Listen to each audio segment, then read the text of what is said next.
In the days before days, when the sky and the sea were still lovers, when the wind had no name and the earth had no shape, Olodumare, the Supreme One, sat upon his throne of eternal light and called the Orishas together. They came like stars falling across the heavens. Ogun, the Iron Warrior, Yemoja, the Mother of Waters, Shango, the Fiery One, Orunmila, the Keeper of Wisdom, and among them stood Obatala, calm, white-robed, his eyes deep with peace. Olodumare's voice thundered across the void. The world below is empty. My children, it is time for it to be formed. Who will go and who will shape it? The Orishas murmured among themselves, but none stepped forward.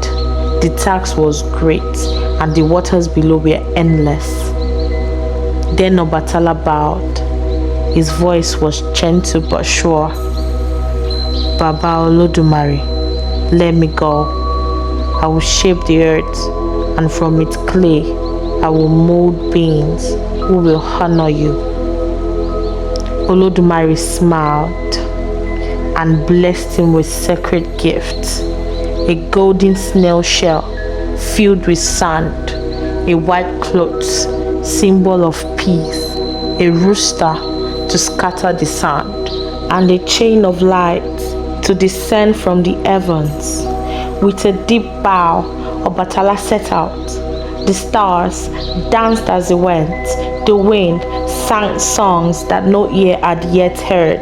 And when he reached the watery world below, he poured the sand upon the endless sea.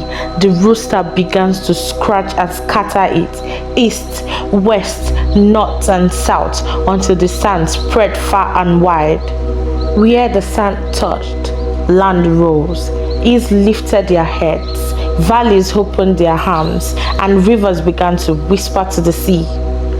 Obatala spread his white cloth upon the new land and named it Ife, the place of expansion, and there, on that sacred ground, he began his holy work to make humankind. He gathered clay and shaped it with tender hands. He molded heads, bodies, arms, and legs, whispering life into every form. Each one he touched, he named it my child. The work was sacred, and Obatala labored with joy.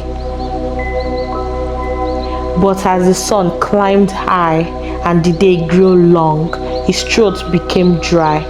Nearby, a palm tree swayed gently, its fruits heavy with sweet sap. Obatala said softly, "Let me taste, only a little, to refresh myself." He tapped the palm and drank the milky liquid. It was sweet, it was cool, it was delightful. So he drank again and again and again.